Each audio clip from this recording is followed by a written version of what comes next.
MLA Virajit Sinha of the 53rd Assembly constituency provided a new air-conditioned ambulance to the Kailasahar Lions Club from the Area Development Fund. He handed over the keys of the ambulance at a function organized at the Lion Club premises on Tuesday morning.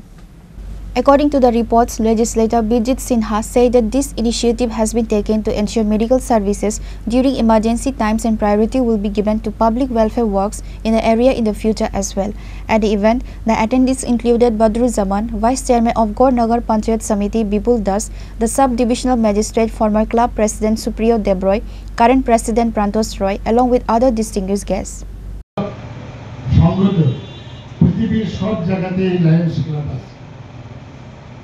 Lions ক্লাবে একটা সুনামও আছে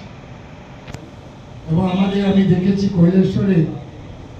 এই Lions ক্লাবের যতজনই আছেন তারা এই অঞ্চলের গণ্যমান্য ব্যক্তি আমার চোখে দেখেছি সুশিক্ষিত এবং এখানে গণ্যমান্য ব্যক্তিরাই এই ক্লাবের সঙ্গে যুক্ত হয়েছে স্বাভাবিক কারণে এই ক্লাব সুনামের সহিত কাজ করছে এবং করবে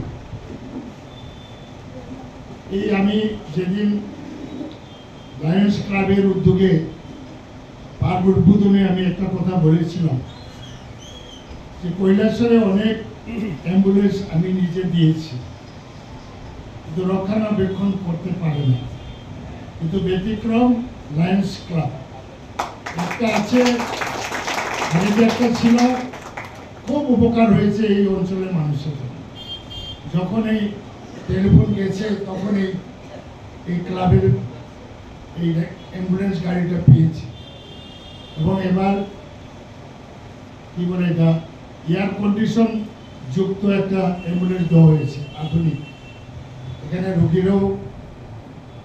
স্বচ্ছন্দে চিকিৎসার জন্য যেতে পারে আমি দীর্ঘ বলবো না কৈলাসহরের লায়ন্স ক্লাব আরো উন্নতি হোক বিভিন্ন সমাজ সেবামূলক কাজ করুক আমরা আপনাদের পাশে আছি যখন ডাকবেন আমরা আপনাদের পাশে দাঁড়াবো। Reported by Uttam Dev from Kailasahar, Chinikhara.